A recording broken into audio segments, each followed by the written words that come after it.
Let's see what everybody has to say. Is commenting while you read okay? Comment at any point you want. Okay, so just for all of your edification, in Jewish life, if there are 10 best-known verses in the entire Torah, a new king arose over Egypt who did not know Joseph, is one of the 10.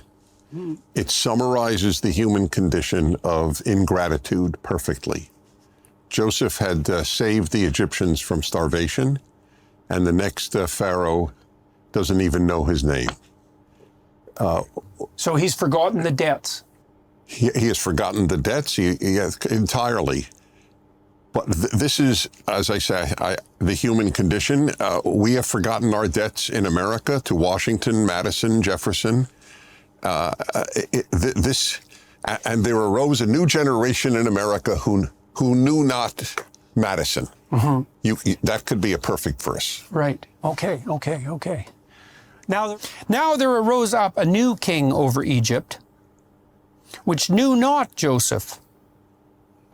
And he said unto his people, Behold, the people of the children of Israel are more and mightier than we.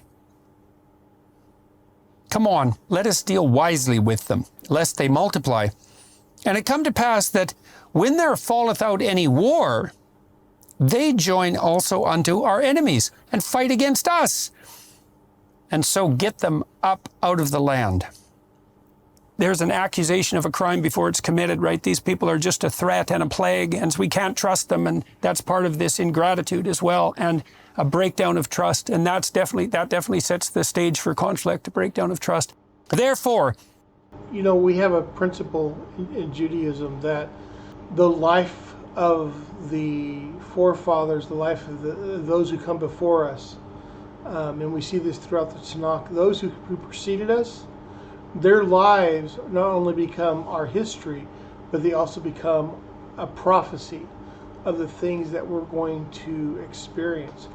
And so this notion of that, I think Prager's making, he says it's a human condition, and for sure it is, but it's a very specifically Jewish condition and a Jewish experience, because we have had that experience over and over again where we have done great good for a people, and that good we've done has either become forgotten or in the eyes of that people a burden to them. So I'll give you an example.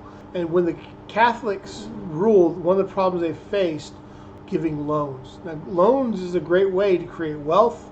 It's also a great way to pay for things you don't have the money for and pay it off over time. And so the problem is that for Catholics, they couldn't make loans to one another. We have a similar problem with Jews, right? You're not supposed to charge interest. So therefore, not charging interest, that tends to cause the reason to make the loan less. What benefit do I have in giving you a loan? But between Catholics and Jews, this isn't a problem.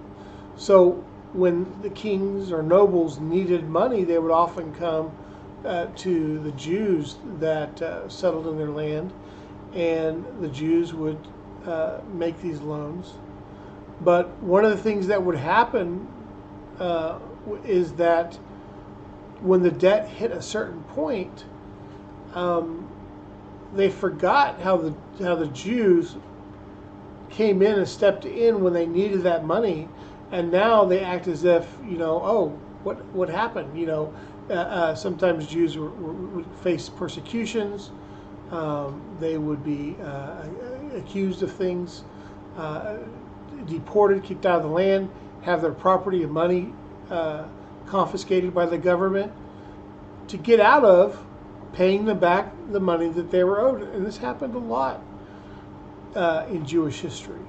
And so what we just read there with the Jewish people in Egypt, that's not an old story. That has been the consistent experience of the Jewish people.